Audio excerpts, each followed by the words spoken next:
Can I have a drink? Hello. Well, I want to, we are talking to...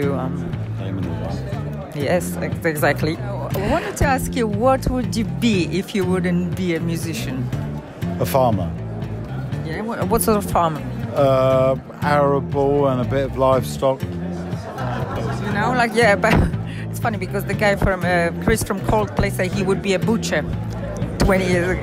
Really? Yeah. I wouldn't be a butcher. Yeah, no. can you imagine? I don't have a stomach for slaughter and cutting shit up. No, that's not my thing. So, would you say any other sort of plans, any other dreams that you have that you would do?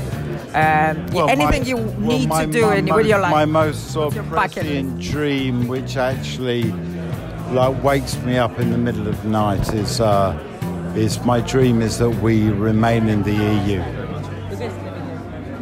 Same here. Thank you. Okay. Thank you. Can you say Polish radio? Can you just say? Yes. Hello, this is Damon Albarn, and you're listening to Polish radio on the BBC. Polish Radio London. Polish Radio London. Love the Poles. Thank That's you. the truth. Thank you.